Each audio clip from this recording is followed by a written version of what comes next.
India سے محمد اسامہ صاحب پوچھتے ہیں، ہمارے یہاں ایک شخص ہے اور اس کی 5 بہنیں ہیں، اس کا کوئی بھائی نہیں ہے اور اس کی سب بہنوں نے میراث معاف کر دی ہے، تو کیا قبضے سے پہلے میراث معاف کرنا صحیح ہے؟ اور وہ اب کسی بہن کو میراث نہیں دے گا تو گناہگار تو نہیں ہوگا؟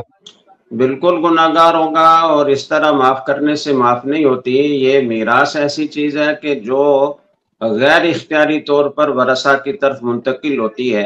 تو بہنوں کا حصہ جو غیر اختیاری طور پر ان کی طرف منتقل ہو گیا ہے، اب بھائی نے اگر اس پر قبضہ کر رکھا ہے تو وہ گناہگار ہوگا۔ اسے چاہیے کہ وہ اپنی بہنوں کو شریعت کے مطابق پورا حصہ حوالے کرے، اس کے بعد اگر وہ اپنی مرضی سے اور طیب خاطر سے اس کو واپس کرتی ہیں تو پھر جائز ہو جائے گا، لیکن تقسیم ہی نہ کرنا۔ ہمارے معاشرے میں چونکہ خواتین کا میراث کا مطالبہ کرنا برا سمجھا جاتا ہے، معیوب سمجھا جاتا ہے، تو اسی معاشرتی دباؤ کے بنا پر خواتین عام طور پر کہہ دیتی ہیں کہ ہم نے معاف کیا، ہمیں نہیں چاہیے، لیکن دل ان کا یہ چاہ نہیں رہا ہوتا کہ وہ معاف کریں۔ تو اس لیے اس طرح کی معافی کا جو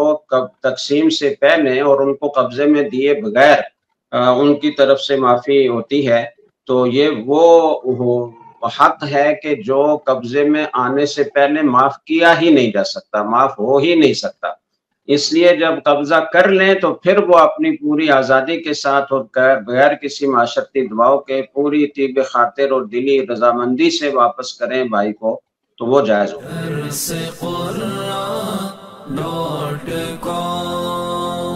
www.darsequran.com